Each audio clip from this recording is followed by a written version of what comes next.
This is the NBC Theater.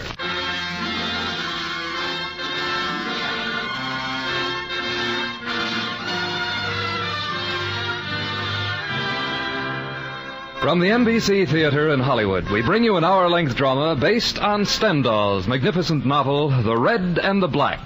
The adaptation for radio is by Ernest Kenoy of NBC and is part of a college-supervised course in world literature. But more of that later. Here now, the NBC Theater version of The Red and the Black by Stendhal. France, 1830. The revolution is dead.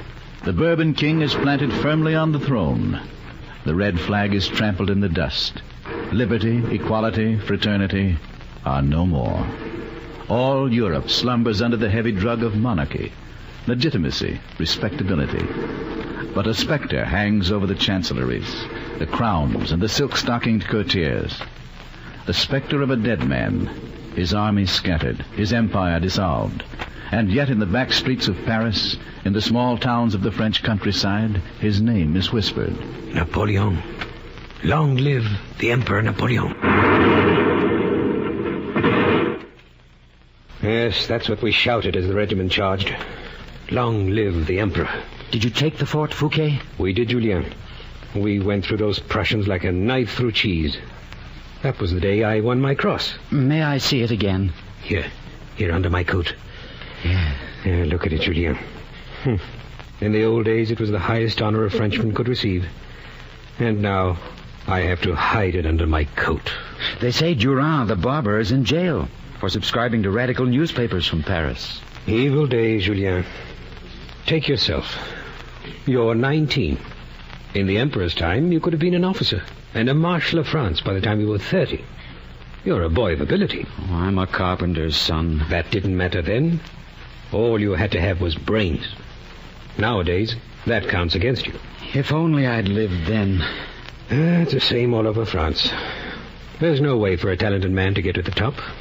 Unless he was born there or comes from a rich family. There is one way. But you've got to play their game. I can't be a soldier anymore. I can't climb right to the top in a military uniform. But I can wear the uniform of my time. Black. You're on dangerous ground, Julien. I know what I'm doing. I've been studying theology 3 years with Father Chalin. I even memorized the New Testament to please him. I'm going to get to the top, and nothing is going to stand in my way. If they want hypocrisy, that's what they'll get. Julien, is this the spirit of the revolution? Is this the spirit of the Emperor? No, but it's the spirit of today. The Emperor is dead. The revolution is over. If you want power, you've got to be on their side, and the only way open to me is in black. I'll be an archbishop before I'm 30. You're aiming high. I know what I'm doing. I've read the life of Napoleon. He got what he wanted. So will I.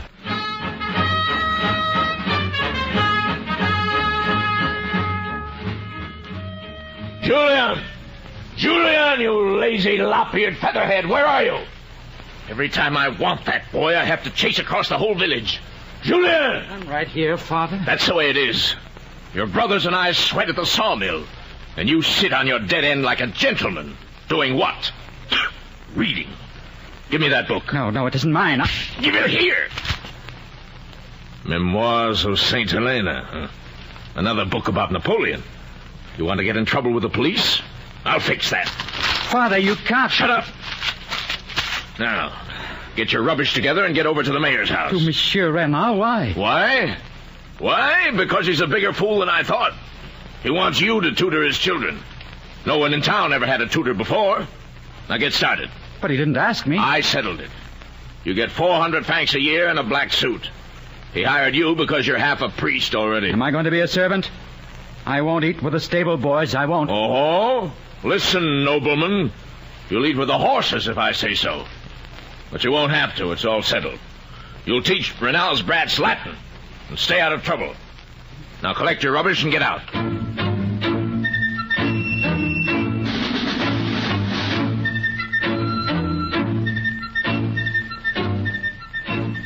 Madame Renal, a young man to see you. Bring him in, Elisa. But... Yes, what is it? Madame, he's just a peasant boy. He's in his shirt sleeves with his coat under his arm. If it's one of my husband's workmen, tell him to go to the town hall in the morning. Yes, Madame. It's that Sorel boy. He's stuck up anyway. Wait a minute. The carpenter's son? That's right, Madame. Learning Latin. The whole town's talking about him. He's very delicate looking, isn't he? He's a good-looking boy. Does Madame know him? I've seen him in church. Show him in, Elisa. Oh, Madame. Go on, bring him in. But how shall I announce him? As Monsieur? Him, a peasant? Oh. Monsieur Julien Sorel. Come in, won't you, Monsieur? Good evening, Madame. Good evening. You look so young. Do you really know Latin? I've been taught by Father Chelan. I shouldn't be speaking to you. My husband will be furious. If I'm not good enough, I can leave. No, it's just that Monsieur Renal is so careful about the proprieties. You're paler than you were in church. Madame saw me in church? Yes, that's why I agreed when my husband suggested you as tutor. I was afraid he'd engage some strange scholar who would beat my children. Madame is aware that I intend to enter holy orders. Oh, yes, I know. And you look so gentle. And you will forgive me. Shy. I am a peasant, Madame. I am not used to the company of the great. Please, don't be angry with me, Monsieur Sorel. I just wanted to plead with you not to beat the children. Why should I? I'm so relieved. I was sure a delicate boy like yourself would understand. But I had to speak to you. My husband would be so upset if he knew. Who is this? Oh, Monsieur Sorel. Leave us, Sophie. But I wanted... Leave us. Yes, of course. Now, to business. Father Chelan has recommended you to me as a diligent scholar and master Latinist. And I assume you are politically sound. No Bonapartism, I'm sure. Believe me, sir, I detest that tyrant and usurper. Of course. Very well, Sorel. I will give orders that the servants are to address you as Monsieur. Tomorrow you go to Appert, the tailor, for a black suit. I want you to look dignified. When shall I start the lessons, Monsieur? Immediately. I want my children taught religion, honesty, and generosity. Generosity, Sorel. That reminds me. Tell the tailor to use the second best cloth.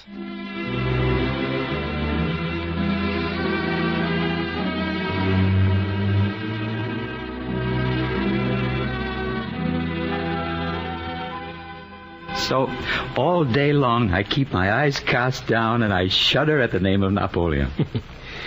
It's going well, Julien? Yes. Renal is afraid I'll leave him for Valeno. I hinted that I'd gotten an offer already. Oh, did you? No, nobody raised my salary. He's a beast, thinks only of making a profit. That's the kind of man that rules Verrières today. And old France, Julien. I'll rule him, though. I'll defeat him. I'll use him. And, how does Madame treat you? I don't understand her. She was brought up in a convent. She doesn't understand anything. She's never gotten used to the money grubbers that she has at her dinner table. Watch out, Julien. You're the only man I can talk to, Fouquet. You're the only one who knows my determination to get ahead, as did Napoleon. There are obstacles in the climb, Julien. Most often women. I've analyzed myself, Fouquet. That's where I'm weakest. I don't know anything about women. They frighten me. I can't control my emotions. I blush, I tremble, I grow pale. I must overcome this. That's a tall order, Julien. It's a duty. I've been there 3 weeks. Last week, I held Madame's hand. Tonight, Fouquet, I'm determined to kiss her. Cold-bloodedly? Cold? When I see her, I become as nervous as though I were under fire. It's my duty. I can't be a coward. Tonight, by 10 o'clock, I shall kiss her. I must. Do you know what you're doing, Julien? I'm not sure. But when I see her, I think of so many things at once. I think that she despises me because I'm a carpenter's son, and yet she follows me to speak with me. I know she's ashamed of it. I owe it to myself to make her love me. You owe it? Yes. So that when I'm a great man, if anyone reproaches me for being a menial tutor, I can say that love drove me to it. Is that the only reason? I'm not sure. Renal to me is a symbol of all the vulgar, greedy, money-grubbing hogs that own the world today. I'll beat them all. I'll take everything from them. Starting with Madame Renal. It's my duty to myself. But time goes by so fast. If I don't make my way soon, I'll lose all the energy that pushes me on. Is it possible, Julien, that you are in love with her yourself? I don't know. But I must go on.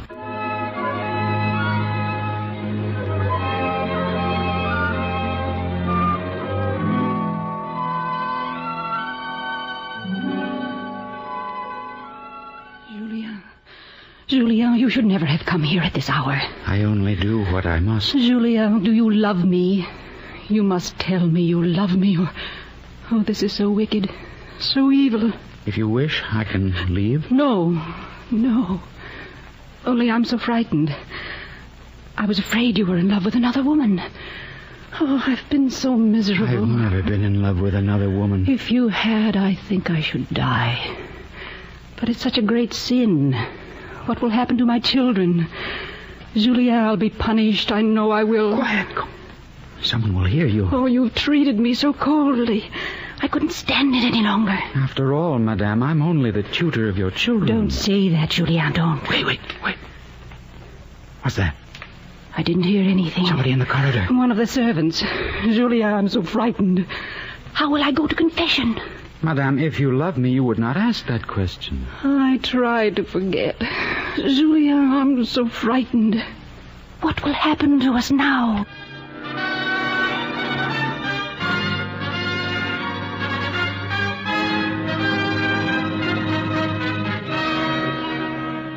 It's done, Fouquet. I can't understand it myself. Who can understand women? She loves me. But I'm nothing. I'm a carpenter's son. I'm not educated. I don't understand society manners, and yet she loves me. Are you happy, Julien? Yes. No. Oh, I don't know. I love her, I suppose. But it keeps gnawing at me. Do I appear correctly? Am I playing my part well? Am I doing my duty? And what of Monsieur Renal? I think he received an anonymous letter today. Oh. Madame is terrified. She keeps saying God will punish her. If I stop watching her, she'll confess everything, and that'll start a scandal. She loves me, she wants me near, and yet she's in constant torment and fear of hell. But I've won, Fouquet. She loves me, even though she thinks it's a sin. Does the thought of sin bother you, Julien? But there is no sin. Well, I'm going to Father Chelin now for religious instruction. There's an example of what matters in this country. Chelin was curé of the parish for 40 years, and then he's thrown out without a franc to make a job for somebody's nephew. What does he know about the world? Father Chelin is no fool, Julien. Perhaps he knows more than you think.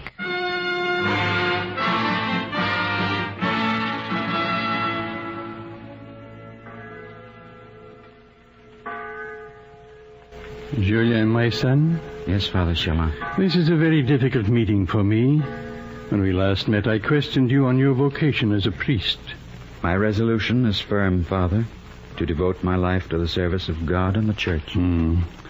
Julien, at that time I warned you to beware if you hope to make your fortune through such a choice. I sensed a certain lack of renunciation in you.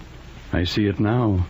A drive for power. Father Chelin, I have no motive other than to do my duty as a humble servant of the Lord. My son, I appreciate your intellect, but I tremble for your salvation in your career as a priest.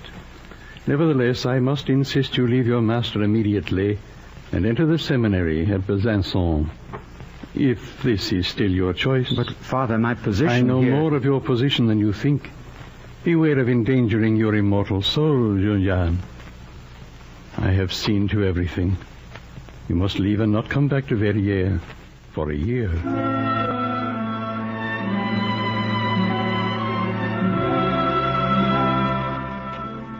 Sophie? Sophie! I am right here, monsieur. What is this about you and that peasant? I? What peasant? The tutor! don't understand. I have enemies in this town. I can't stand any scandal. What scandal, monsieur? I don't understand. The letter! You've received a letter? An anonymous letter. And it has something to do with me and Julien? Slander, outright slander. Well, madame, what have you to say? This is what comes of encouraging peasants to rise above their station. After all, you hired this Sorel boy. That is not the point. What do you propose to do about this? Nothing. But public opinion. You don't understand what public opinion can mean in a small town like this. I've got to get rid of this scum. I'm sure Julien can get another place in Verrières as a tutor. Why not dismiss him? What? And let Valleneau get him? No. There's got to be some other way. If I don't take action soon, they'll be talking about the horned mayor of Verrières. I won't be a laughing stock, do you hear? I've got to do something about Julien.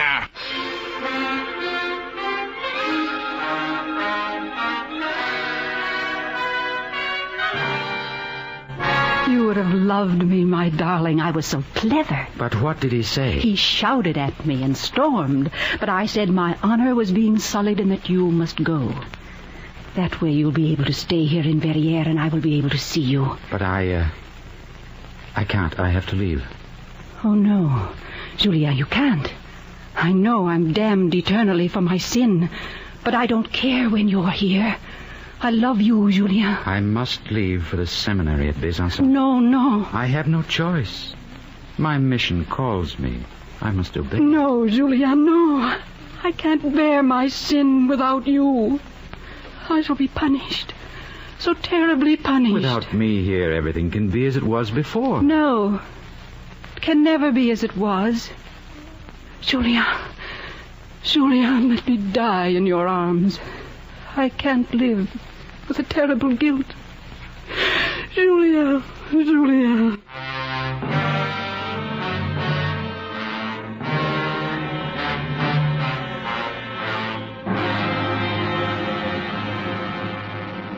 There you are, Fouquet. Everything turned out smoothly.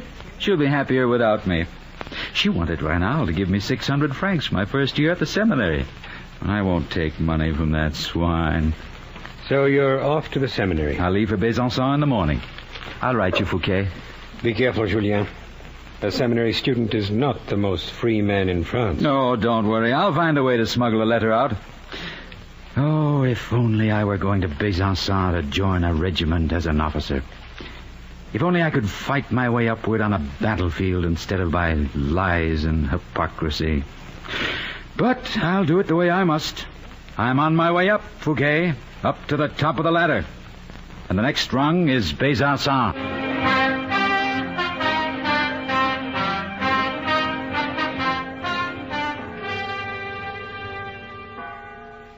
Your name? Julien Sorel. Sorel. You were recommended to me by Father Chelan. Then you are Father Pirard? Apparently.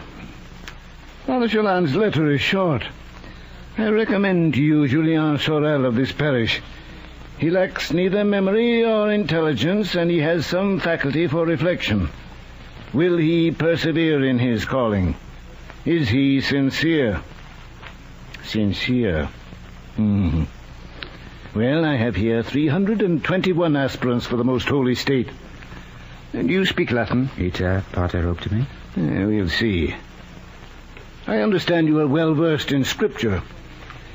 How much money have you, my son? 35 francs, my father. Now write out carefully how you use the money. You will have to give me an account of it. Giselle. Yes, Reverend Father. Giselle, go and install Julien Sorel in cell number 103. Now remember, my son, you are recommended by my friend Chelan. But my protection means neither favor nor weakness. It means double severity against vice. Go now, and lock this door behind you.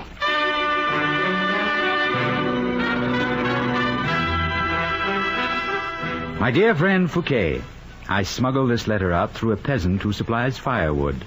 I am now established at the seminary. Looking around me at my fellow seminarists, I predict a brilliant future for myself. They are almost all the son of peasants who prefer to live by reciting some Latin words rather than by plowing the earth. Oh, I should have been a sergeant under Napoleon. But among these future cures, I shall be a grand vicar. Knowledge means nothing here, only obedience. I must place mistakes in my composition so that I do not come out on top. That would be a grave error. My fellows see in their vocation a long life of happiness in eating well and wearing a warm coat. I must appear to be like them. The greatest mistake is to appear different. I must be careful. Already I have heard some peasants refer to me as Martin Luther. But I will deceive them easily. If you can, send me a copy of the radical paper Constitutional from Paris. They cost 30 sous in here, and I cannot afford it.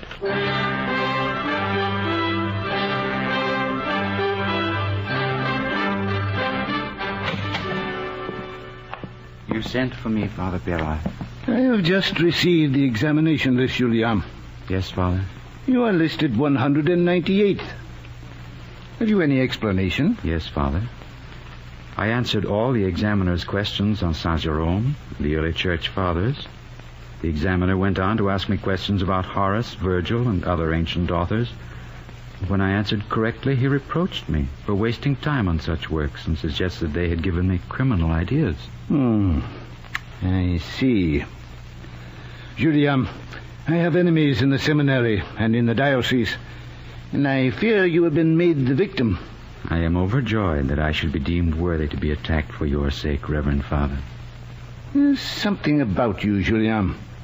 Your intellect is superior, and you have the outward appearance of honesty.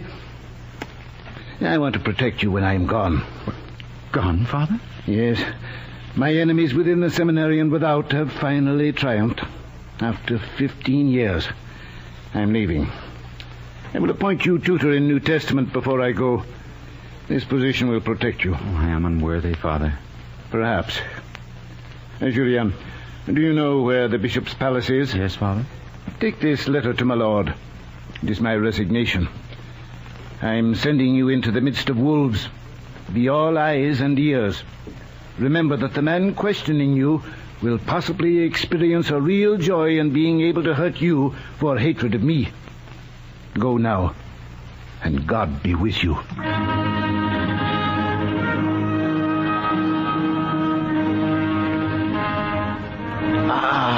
An excellent dinner, Frelin. I am complimented, my Lord Bishop. I thought the fish a trifle overdone. Oh, not at all, not at all. I am very pleased. An excellent dinner. By the way, who is that clever-looking seminarist I saw waiting outside? Oughtn't they be in bed by now, according to the rules? This one is wide awake, my lord, and he brings great news. The resignation of the only Jansenist residing in your diocese. Pirade. I challenge you to replace him with any man of equal worth. But, my lord... Frelin, I'm going to invite him to dinner. My lord, we've been trying to unseat him for years.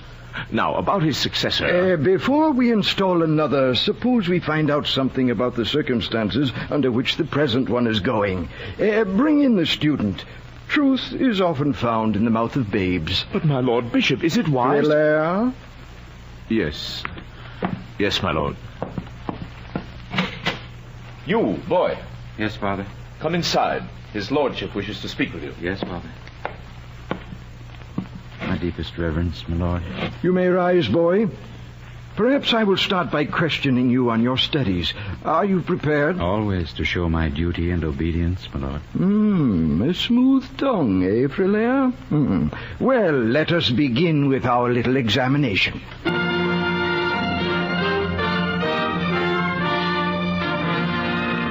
Very good, young man, very good, excellent. I am not worthy, my lord. But you are remarkably learned in the ancient authors, Cicero, Virgil, Horace.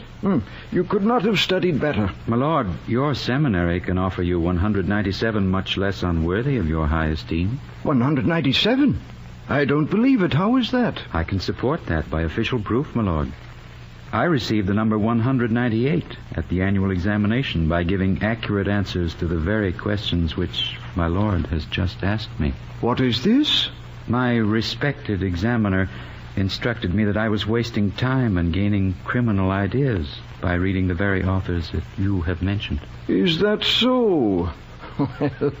Frilair, is this the young man you were telling me of, the protege of Pirard? I'm afraid so, my lord. Well. You will go far, young man, but I do not wish to cut short your brilliant career by making you die of hunger. You will join me for supper. It is too much honor, my lord. Not enough, boy. It is a pleasure to hear a well-turned phrase of Latin. I shall give you a present. Are you acquainted with Tacitus? No, my lord. I shall present you with my set. Frilair, bring them from the library. And bring a pen. I shall inscribe them to this brilliant, daring young man. Sorel, if you are good, you will have one day the best living in my diocese, not 100 leagues from my episcopal palace. But you must be good. Now, let us go to supper.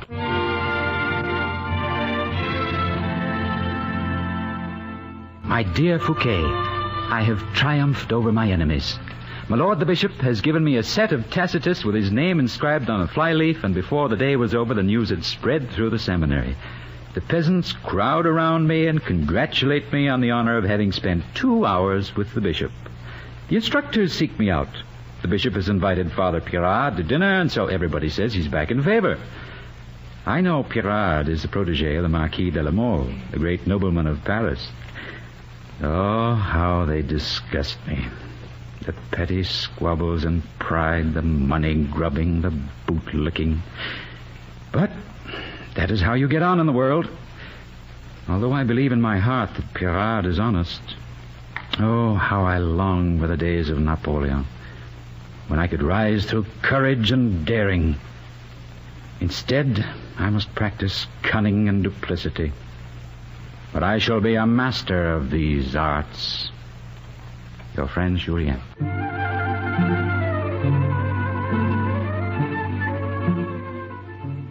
Julien, my son. Yes, Father? How long will it take you to gather your belongings? But why, Father? You are in danger here at the seminary. But the bishop is... Neither his quixotic invitation to dinner nor his presentation of Tacitus will save you when I am gone. Julien, you are a wise fool indeed. Am I, Father? The world is an evil place where God's very shepherds divide and squabble over spoils. I have fought the Jesuits during my term here. They will sweep everything when I leave. So, you must leave with me. Leave the seminary? But where shall I go? How can I go out into the follies and vice of the outside world? I have arranged everything, my son. You go to Paris. Paris? Be ready within an hour. We leave on the evening mail.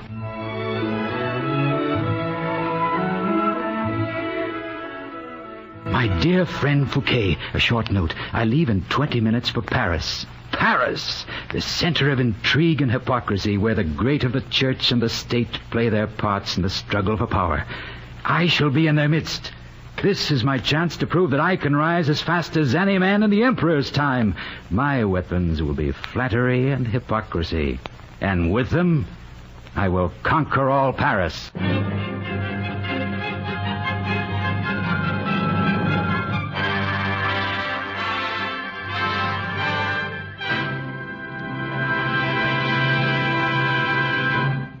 From Hollywood, the NBC Theater is bringing you a dramatization of The Red and the Black by Stendhal.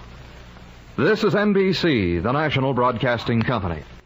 Stendhal, whose novel The Red and the Black we dramatize today, was almost the first novelist to portray character in its mixture of good and evil, rather than all of a piece, either hero or villain. And this facet of his writing is most completely illustrated in Julien Sorel, the hero of today's drama, whom we invite you to meet again in Act 2 of The Red and the Black.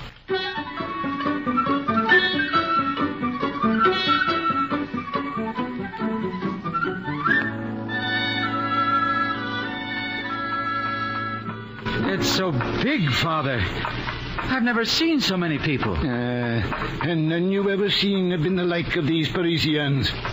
This is the nest of revolution and atheism, Julien. Yes, Father. Now, we have only a short ride to attend. I have arranged for you to be secretary to Monsieur le Marquis de la Mole. He is one of the greatest lords in France. A secretary? But... If you do not please him, you go back to the seminary. You will wear black, but not clerical clothing. But what will my position be? I won't be a servant, Father. I couldn't. Julien, The Marquis will accept you as a gentleman. He hopes that you will become a companion to his son, Count Norbert. How old is this Count, Father? Your age. He will look down on you, Julien. Be careful how you answer him, or he will despise you. Why should I even answer a man who despises me? The family of Monsieur le Marquis trace their ancestry back to the Crusades. Money means nothing to them. They are unbelievably proud. They have the divine right of respect from creatures without birth, like you and me. But you're a priest, Father. Yes. They consider us spiritual valets, hired because we are necessary for their salvation. Father, I do not think I shall be in Paris long. Remember, Julien, no man in our class can make his fortune except through these great lords. I myself owe my present living to the Marquis. Remember that. Here we are now. The town house of Monsieur le Marquis de la Mole. Keep your head high, Julien. You will be among lackeys who will resent you and do their best to make fun of you. I will handle them, Father. Good. Then let us go in and present you to Monsieur le Marquis.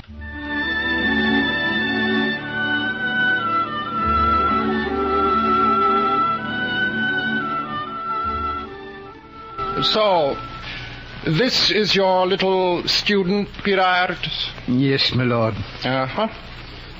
Yes, you will take him to the tailor and the bootmaker. Oh, would you have any objections to Monsieur Sorel's taking dancing lessons? Dancing lessons? To improve the general demeanor. Have you any objections?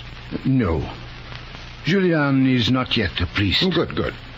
How many shirts have you, Monsieur Sorel? 2, my lord. Very good. Get 22 more. Arsène will serve you. He is to dress you as Monsieur. And now, let me see how you can take dictation. There is pen and ink. Ready? Yes, my lord. Very well. Monsieur le Duc de Grenay, it has been called to my attention that your lands at Besançon, which are situated 3 miles to the northwest, have... Let me see what you've written. Here, my lord. Uh-huh. Yes, you're not sure of your spelling. Only in Latin, my lord. You spell situated with a CH. You will kindly look up words you cannot spell in the dictionary. Oh, good evening, Father. I'm sorry. Please excuse me. Gentlemen, this is my son, Count Norbert. Honored. Norbert, I wish to ask all your good offices for this young man, Monsieur Julien Sorel. For a secretary, he's well situated. He spells it with a CH. I'm pleased to meet you, Monsieur Sorel. I was just on my way out for a ride on horseback. If you're finished with him, Father, perhaps he might accompany me. Take him. He's yours. Monsieur le Comte, if it were a question of felling an 80-foot tree or sawing it into planks, I would be glad to join you. But riding a horse is something I have done only 6 times in my life. Well, let this be the 7th. Come along, there's just time for a gallop before dinner.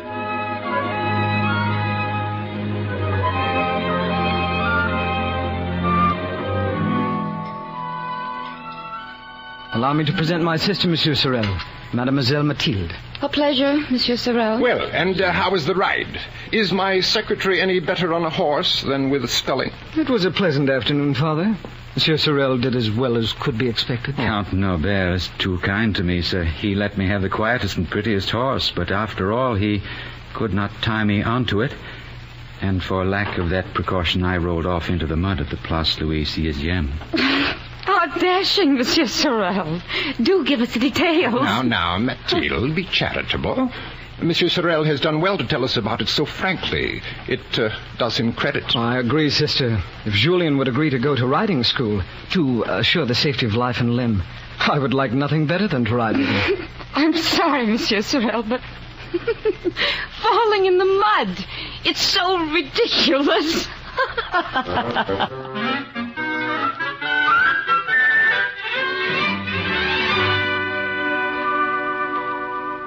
My dear Fouquet, Monsieur le Marquis is very kind, but I'm isolated here. The custom seems strange to me, and I have no doubt the valets laugh at my blunders. The Marquis and his wife have an utmost contempt for anyone who is not of the nobility, and the daughter Mathilde, a wild-eyed blonde, seems prouder than either of them. She expects me to crawl and be servile, but I shall refuse. Monsieur le Marquis has been confined at home for 6 weeks with an attack of gout. This morning he had a blue suit sent up to my room with instructions to put it on and report to him in the evening with the newspapers and a copy of Virgil. Perhaps something is about to happen.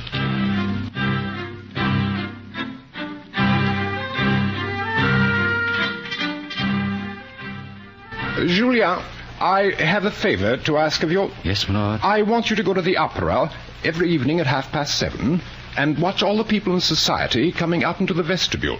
I want you to watch carefully and rid yourself of certain provincial mannerisms that cling to you. Call at the box office and get identified. I've arranged for your admission. Thank you, my lord. Oh, I'm half dead with boredom at this point. But I find you are a young man of ideas. It's distasteful to me to be visited by my secretary, so when you see me in the evening in your blue suit, I shall look upon you as the son of my old friend, the Duc de Chaulnes. Do you understand? I'm not sure, my lord. Well, in black, you're my secretary. In blue, my friend by an innocent fiction. Now then, I want you to tell me the little incidents of your life, but you must make them amusing. One must amuse oneself. That is the only reality in life. Observe, though, I do not wish you to forget your place. And when you no longer suit me, I shall ask a good living for you, like Pirards and nothing more. You are a proud young man, and I presume you'd prefer that arrangement. I would, my lord. Very well, then. Amuse me.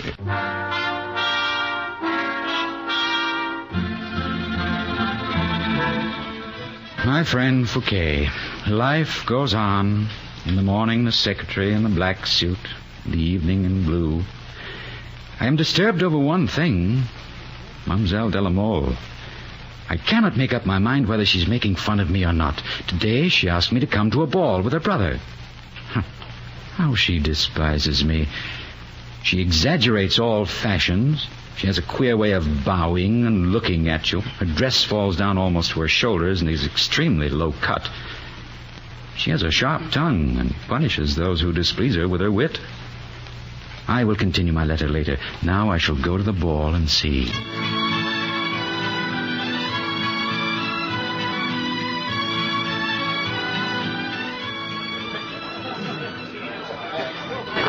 Monsieur Sorel, enjoying ourselves? I am afraid I am a drab spot in the gathering of uniforms and ribbons. Monsieur Sorel, I think being condemned to death is the only real distinction. It cannot be bought. Oh, come, sister. You're joking. Oh, no, Norbert.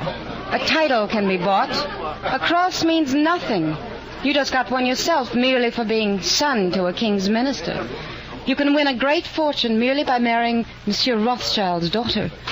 But being condemned to death, that's the one privilege no one has ever thought of buying. I should think not.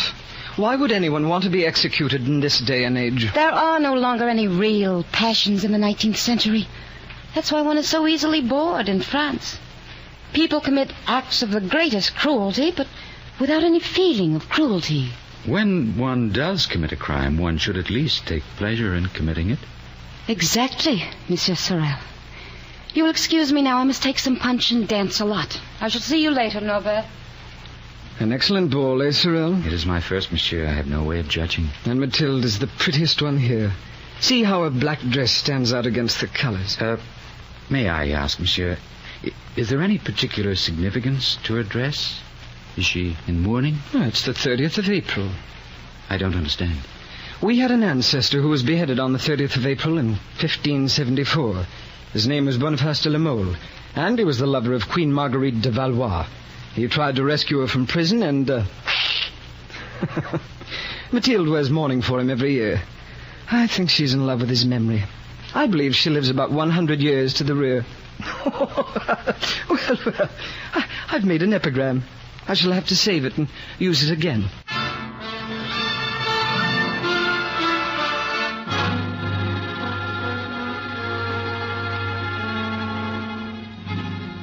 My dear Fouquet, it is now a month since the ball. Mathilde has suddenly become very interested in the library where I copy my letters. We have had long conversations in the garden, and when we returned, she leaned upon my arm.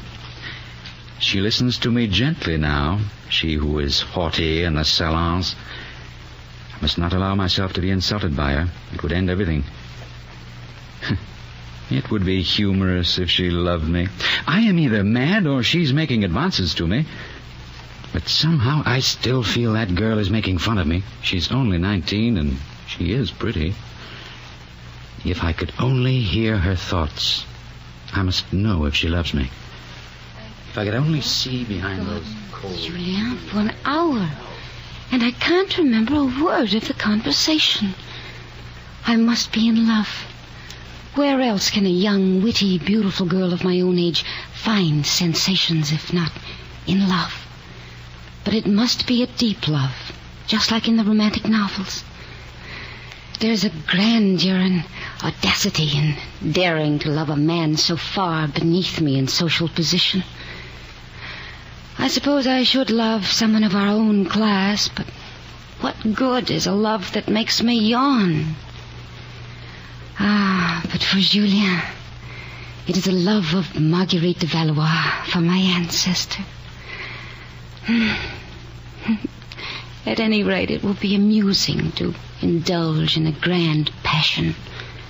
Dangerous, but without a grand passion, I should be bored to death.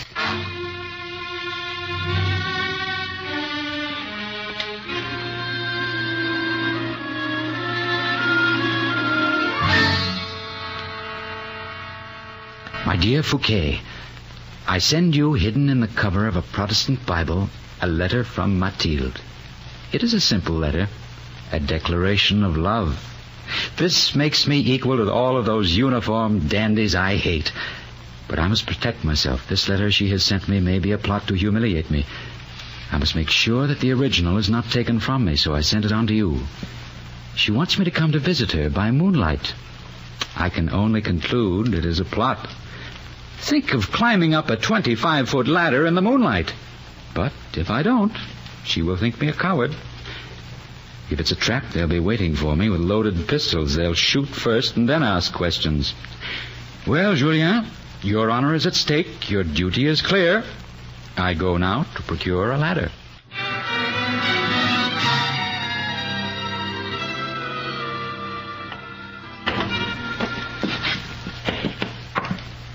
Mademoiselle. Oh, there you are. I've been waiting for you for an hour.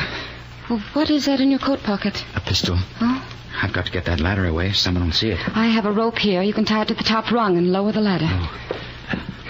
Is it long enough? Yes. Careful. You mustn't crush the flower bed. I've got it. There. Mathilde. Let go of my arm. I think we'd better talk, monsieur. For the time being, it would be safer.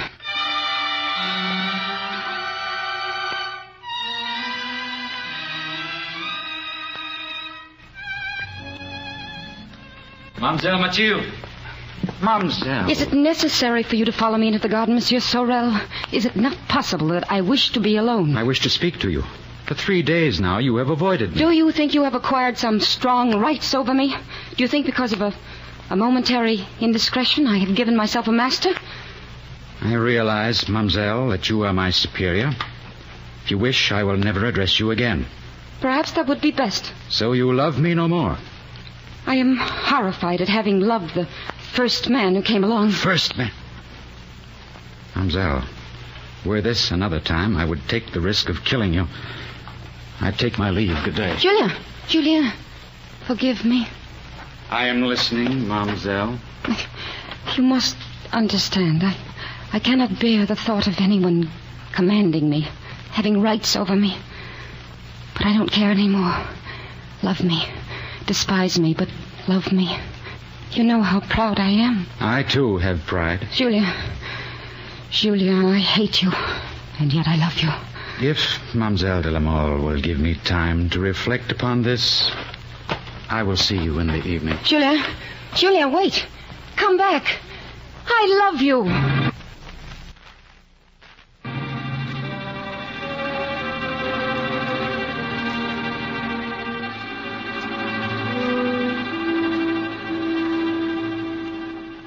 My friend Fouquet, these last weeks have been so difficult.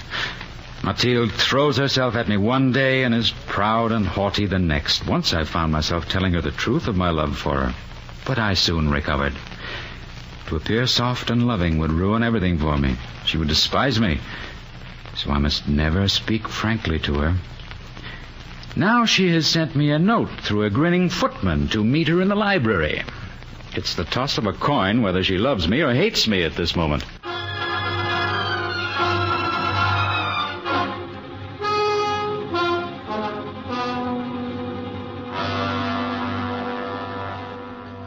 Julien, I'm going to have a child. Huh? There. It is guaranteed that I am your wife forever. You're sure? I've written to my father. I don't think we should try to deceive him for a minute. What are you going to do? My duty? He'll throw me out in disgrace. It is his right to do so. I'll give you my arm and we'll go out the front door in full daylight. Can't we... does it have to be now? Can't we wait a week to tell him? Maybe 2. No. It is a question of honor. I must do my duty. I have the letter written. My father, all social ties have been broken between us. Only those of nature remain. If you wish it, I shall go and settle in Switzerland with my husband and his child. However low may be the station from which he has sprung, I am certain he will raise himself.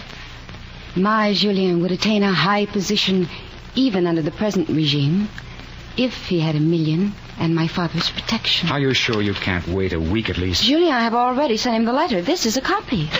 Monsieur Sorel? Yes, Arsène. The Marquis wishes to see you at once, dressed or undressed. I'm coming. He's furious, Monsieur Sorel. Look out.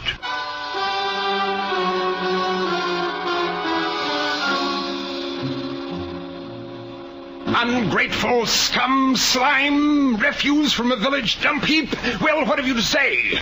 You stand there in your black coat like a sniveling choir boy. Say something, dog. Sir, I have served you well. I was grateful, but I'm only 22. Only you and that charming person understood my thoughts in this household. Charming? Charming! Is my daughter to go by the name of Madame Sorel? Is she to be a peasant, the wife of a jack-legged, disgraced priest? Sir, if you will give me a pen and paper... here. I will write you a note. I can no longer bear my life, so I am putting an end to it. I request Monsieur le Marquis to accept my apologies for any embarrassment that may be caused by my death in his house. There. Now, kill me or have me killed by your valet. No, Father. Mathilde, have you been listening like a common housemaid? Father, I warn you. If Julien dies, I shall go into mourning and announce myself publicly as the widow Sorel. Oh, who could have anticipated this? You were so proud, even more than I.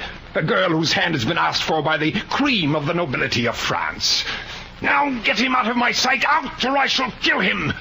Mathilde, how could you? The son of a carpenter.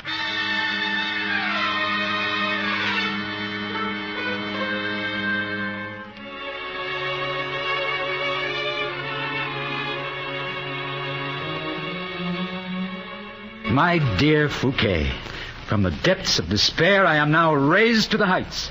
The Marquis has settled on me an income of 20,000 francs. He's revolted at the thought of his daughter as common Madame Sorel. So he has obtained for me a commission as lieutenant of hussars and has circulated the rumor that I am really the son of a southern nobleman. I am now called Monsieur Julien Sorel de la Vernay. You see, I have now my greatest ambition. I'm a soldier as was Napoleon. I've reached the end of my romance, and I deserve all the credit. I have managed to win the love of that monster of pride. Tomorrow I'll leave for Strasbourg in my regiment. I have reached my goal. The road to power is open before me. Nothing now can go wrong. Nothing.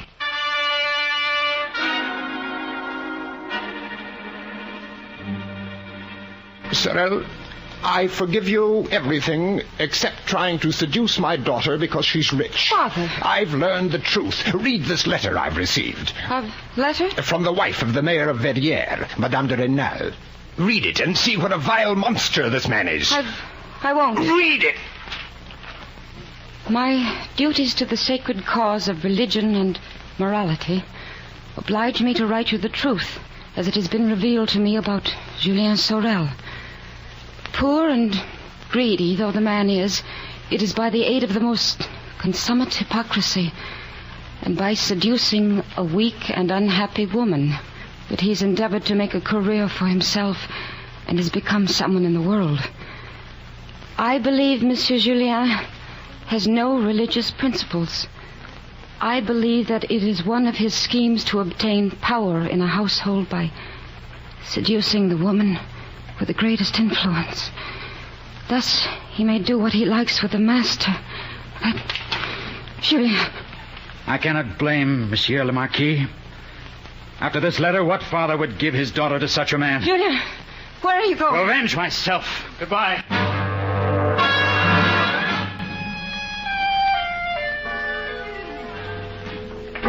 Here, who are you pushing? Get out of my way. What do you mean? I've got just as much right to go to Mass as the next. Hey! Out of my way. That woman in the black veil, there she is. Hey, you crazy? Put that pistol away! Julian!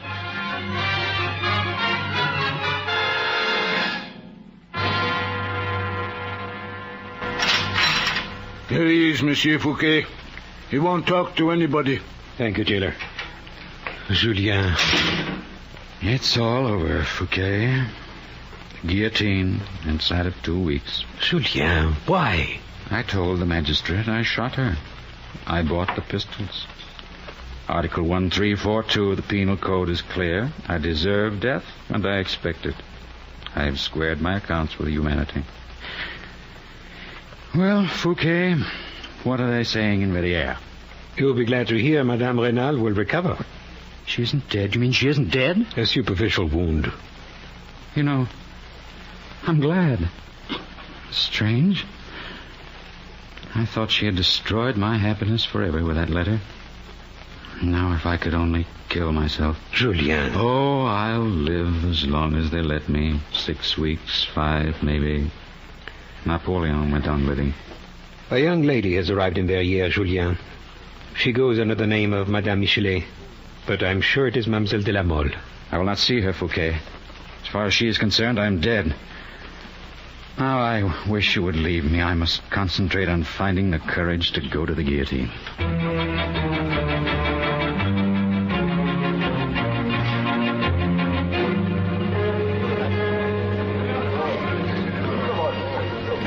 Silence. Silence. Prisoner, have you anything to say before the jury retires? No, Julien. You've got them now. You'll be acquitted if you keep silent. Let go my arm, Fouquet. Gentlemen of the jury, I am one of you, a peasant, who has rebelled against the meanness of his fortune. I do not ask you for pardon. Death awaits me. It will be just. My crime was atrocious, and it was premeditated. But for some of you, the greatest crime I have committed is to have obtained a good education and to be bold enough to mix with what the pride of the rich calls society. That is my crime, gentlemen. And it will be punished severely. The jury will retire to consider its verdict.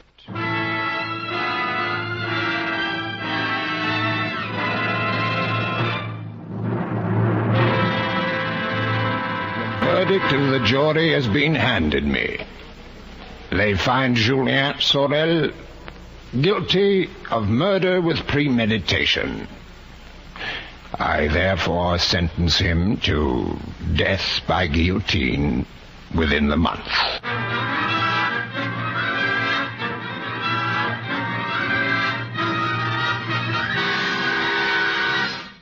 Is it not odd, Fouquet? You cannot conjugate the verb guillotine in all its tenses. I shall be guillotined, you shall be guillotined, he shall be guillotined. But the past tense. You can't say, I have been guillotined. Julien, You can appeal. I will not appeal. I am guilty. That alone is truth. Fouquet, do you know that all my life I loved truth? Where is it? Hypocrisy everywhere, even in the greatest, even in Napoleon. Man cannot trust man. Where is truth in religion? In the seminary? In God? Perhaps in the God of Voltaire? Just, good, infinite? Oh, why should I still play the hypocrite by cursing hypocrisy? Well, I shall climb. I shall climb the 13 steps of the gallows and face the guillotine with the same dishonesty, the same hypocrisy with which I faced the world. I will show them I can die like a soldier of Napoleon.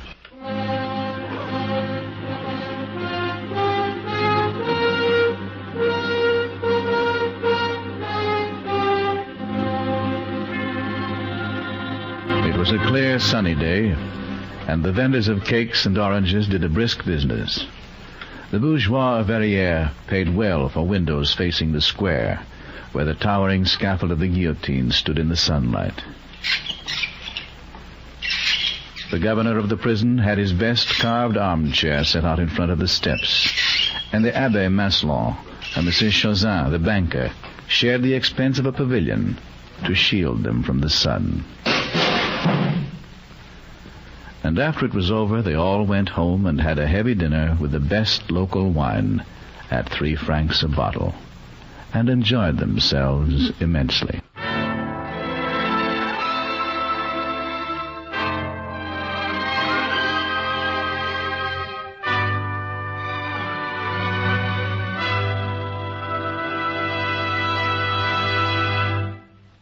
You have heard The Red and the Black by Stendhal, as adapted for radio by Ernest Kenoy. In our cast today, Stendhal was portrayed by Gain Whitman. Fouquet was Donald Morrison. Julien was Whitfield Connor. Sorel was David Wolfe. Elisa was Lucille Alex. Madame Renal was Lynn Whitney. Monsieur Renal was Stanley Farrar. Father Chélan was Norman Field. Father Pirard was Earl Lee. Marquis de la Mole was Don Randolph. Norbert was Grace Stafford. Mathilde was Georgia Ellis. Your announcer, Don Stanley.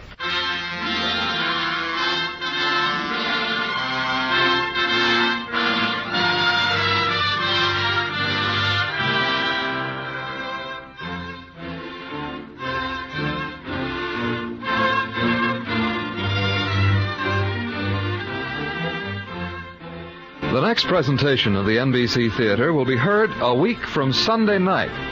On that occasion, we will present a drama taken from the pages of Victor Hugo. Executive producer for the NBC Theater is Wade Arnold. The director of the NBC Theater is Andrew C. Love.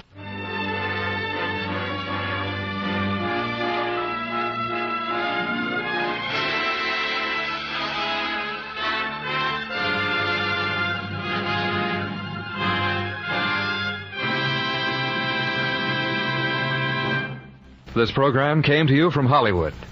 3 chimes mean good times on NBC.